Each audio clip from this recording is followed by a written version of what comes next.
Me, Brent, talk about Tarzan, Legend of. It decent movie. You interested? Go see movie. That's it. That's all I got. I couldn't think of anything clever enough for the intro apart from talking like Tarzan. Legend of Tarzan. Yeah, I've been hearing some mixed and negative things about the movie. I heard it's not terrible or anything like that, just so. And yeah, I kind of have to agree a little bit. It was not a bad sit. I definitely enjoyed myself through a lot of the movie, but I had qualms, if you will, with the movie. I had some problems with the movie. I think one of the issues I have with it is the plot. And I'm weird saying that because I did like the idea of Tarzan going back to the jungle after, he acclimated himself into London's culture and things along those lines. But watching the movie, I quickly realized that no, this didn't work as well as would have had just retelling the origin of Tarzan. Because they more or less tell his origin through flashbacks that he's having throughout the movie. We see his parents die. We see him meeting Jane. We see his mother, the ape, die. So it was very touch and go, hit and miss. It was all over the place in that regard.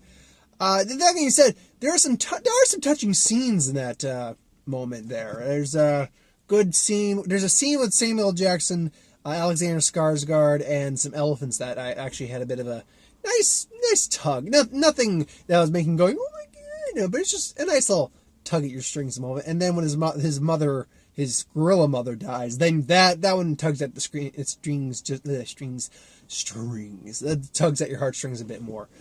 Overall, the actors are relatively. Alexander Skarsgård was a very good choice for Tarzan. He's well built. He's not a bad actor. I do remember watching what episodes I did watch True Blood. Watching him on True Blood, and I liked him on True Blood. I did, and he's a good choice. He's the silent, tough guy type, but not. He talks throughout the film. He speaks and things along those lines. But it's more his physical acting and his emotion coming through with the emotions on his face more than anything else. There's scenes where he's just interacting with characters or more or less animals without actually talking. And he's at one point early in the film we meet some lions that I drove to this spot, by the way. There were too many people for me to actually do a review. Where he meets some lions that he knew from cubs, and he interacts with them. And it's a very primal, real kind of genuine emotion going through him at the time. His interactions with most people are pretty good too. I like his interactions with Samuel Jackson. They had a good kind of buddy cop's not the right term, but it kind of does feel like that a little bit. And Samuel Jackson, there's two types of out of place. One where you're just completely out of place and it doesn't work in the film, or two when you're out of place but it kind of works in the film's favor. Samuel Jackson definitely falls into the out of place feeling a little bit. He still feels like Samuel Jackson. He's basically he was fought in the Civil War and then more or less became a merc for a while, and he regrets the things he did, and now he's trying to help free slaves in Africa from the evil Belgium's king who's in debt. Whose underling is Christoph Waltz. And just one second. There we go. Whose underling is Christoph Waltz. That's Christoph Waltz's role in the movie. All he is he wants the diamonds, and he has a weird attraction to Jane, who wouldn't be. It's Margot Robbie. And he's got a rosary bead that he can use as a weapon. What? That was sorry, my gauges I flickered briefly on that. I'm like, what was that about? He's got this rosary bead that he can actually use to strangle people with to a degree, but that's a one-shot trick. But no, Samuel Jackson has a lot of just comedic lines, but he's also pretty badass in his own right. I mean, there's a fun scene, just like, you got some they're basically freeing slaves on a train, and the soldiers on Tarzan just takes out the lot of them. And which, by the way, when he's more or less Batmaning people, it's pretty cool to watch him just taking out people. But Samuel Jackson just holds up one of his Colts and blows the guy's earlobe off. He's like, "You think that was a lucky shot?" I'm like, you're pretty badass. And he just keeps trading up his weapons at some point throughout the movie. He's like, "Oh no, that's better than." He just describes the weapon. He's like, "No, that's better than my other one." say, and then he sees the machine gun on the dock, and it's like, machine gun fully loaded, better than my Colts, and just goes. So that was pretty. He's a pretty fun character. Margot Robbie's good as Jane. She has a few moments where I'm kind of thinking like, wait, what? But it quickly side. Then they explain why she made some of the choices she did. Overall, no, she's good. I mean, she doesn't. The script's not terrible, but the script does lend itself to some improvements, particularly with the villains, because frankly, the villains are definitely one of the weak links of the movie. I mean, Djimon Hounsou is fine. He's fine for the limited screen time he has. He's a guy who's Tarzan killed his son because his son killed his mother. The evil cycle of hate. And, they have a fight and stuff like that. But he's barely in the movie. And right there, I'm like, what a waste of Djimon Hounsou. Because this is an Oscar-winning act. I'm pretty sure he won an Oscar. This is an Oscar-caliber actor right here, man. I loved myself some Djimon Hounsou. But you want to talk about Oscar-winning actors who are wasted. Christoph Waltz did not need to be in this movie. It didn't need to be Christoph Waltz. That's for fucking certain. Christoph Waltz did the best he could what was given. But this is just an empty nothing of a character. He has no charisma. He's got one decent scene with Margot Robbie where they're at a dinner table and they're interacting a little bit back and forth. And he's more or less showing that he's completely in control the whole time. She's going to grab a knife and he stops her with a rosary bead and just makes her get the pepper that she asked for. And then, goes back to the table. And I'm like, okay, that was a decent scene. The rest of it, I'm just like, this guy... what a waste of Christoph Waltz. And I'm thinking if you got a different actor, not necessarily better actor, because Christoph Waltz is an amazing actor, but if you got a different actor, I don't know what this film's budget is right off the bat. I'll have to check on that. But I'm certain you could have shaved a couple $1 million off this budget simply for his paycheck. Because him and Samuel Jackson paycheck were probably pretty decently sized, because, they're pretty high in demand actors. But honestly, I'm like, what? I'm trying to remember. Was it David Yates or Ayer? It's not David Ayer. It's not David Ayer. I know that. Something Yates, I think it was the director. You could have, he's directed it. I don't think he wrote the script. Whoever wrote the script needed to write this character better, because this character was a very big problem with the movie. A few other things that stand out to me that didn't work right. The effects, for the most part, are... there's some lovely... I'm pretty sure most of this is, if not all of this is green screen, but with the exception, there's those aerial shots of the Congo River and stuff like that. I'm pretty sure that was legitimate shots of Africa right there. But there's some great cinematography in here. There's a gorgeous scene where they're walking, and they jump into a tree, and now they're walking a tree, basically tree surfing a little bit. They're walking these giant branches, and I'm like, that's a pretty good looking scene right there. But the creature effects are just, the gorillas aren't terrible. The lions were decent. Then you get to the wildebeest, the elephants, where you could the elephants were not like in the Jungle Book where I forgot they were CGI. I'm like, nah, this is pretty CGI. It's good CGI for the elephants, but I'm like, not once I actually believe the elephants were truly there. Except maybe when he's touching them, because obviously with the way they do green screen these days and motion caption, they just usually have like a green block or something like that to place your hand on, so you actually are touching something when you're doing that. So that, but then the animal effect that got me the most was the crocodiles at the end. Tarzan calls crocodiles, and they basically eat Christoph Waltz. Spoiler, I don't care about spoiler, sorry, in this. So, but when I see the crocodile, I'm like, this is a problem. This is a problem. No, this looks like sci-fi territory. And I mean, today's sci-fi original movie territory, not original sci-fi original movie territory, where they actually put some effort into stuff. Do you remember things like Sabretooth or Komodo or things like... they used some CGI, but at the same time, they actually had animatronics. God forbid you have an actual thing there. Oh, anyway. That's a pet peeve. I understand CG has its place, and it's pretty much a new way, but you can still have practical effects in the movie. Just use them properly. I made a comment in a video earlier today that I think, sidetracking real quick, that it should Yoda make a Force Ghost appearance in The Force Awakens, which I think very much that he's going to. In episode, not The Force Awakens, episode 8. I think very much he's going to make a Force Ghost appearance in episode 8. That they should actually, if they don't have it available, remake the puppet, not hard to make, bring back the puppet Yoda from Empire Strikes Back and Return of the Jedi. Yeah, think about it. He's just a Force ghost. He's not going to be doing any acrobatics at all. I assume not.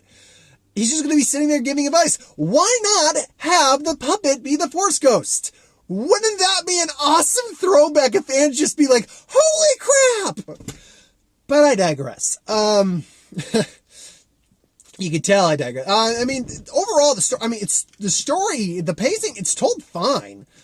Now, that being said, Tarzan is a master of ghosting people to the point where Tarzan basically blows up the bad guy, the villain's boat. The pressure basically explodes and causes the boat to explode. And he's on the boat. Now, here's the paint the picture. Jane's here. The boat's way out there. So the boat's boom. So we're watching Jane look out in the water. She closes her eyes. We see the camera start going in behind her. I'm like, no, you're not going to do what I... And sure enough, there's Tarzan just right behind her. The fuck? This isn't Indiana Jones' Last Crusade where you could tell where he probably got off the tank before it went over the cliff. No, the boat is here, and he shows up here. I'm guessing he swam to shore on the side of the beach here, came around, and then walked up behind her. But that just, no! You could have just swam up behind, oh, God. Anyway.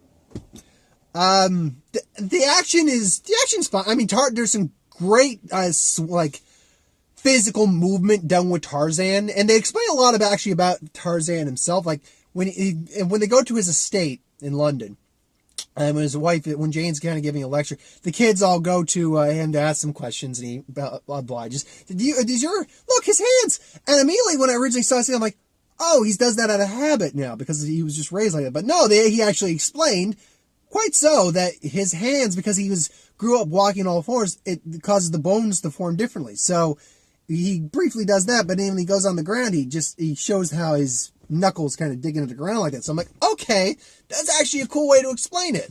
They also showed that in the flashbacks as a kid, he didn't magically have a loincloth covering his nutty bits. No, he was naked in the jungle. Yeah, he was naked in the jungle the whole time. So, yeah, I did like those add-ons. But the problem with it is, while the main story is pretty well paced, I think, it's intercutted with his flashbacks going back to his childhood and back to his past when he was in the jungle. Which, by the way, long mane of hair with dreads in it, running around naked. Barely any facial hair on that man's face. He did not have a beard when he was a young adult in the jungle at all. When puberty hit, I would have assumed that, he would have, just had this beard. But nope, in every incarnation I see, he's usually clean shaven, or in his case these days, got a little peach fuzz like I do on my face. Well, I got more than peach fuzz, but he's just got some, a 5 o'clock shadow. Honestly, I can't think of too much else to say about the movie.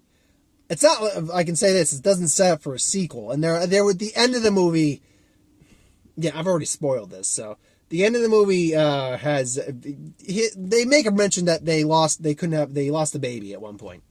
She got pregnant and she lost the baby. Well, they have sex and midway, a little earlier on in the film, a little before midway, because they love each other and happy loving couple and sex.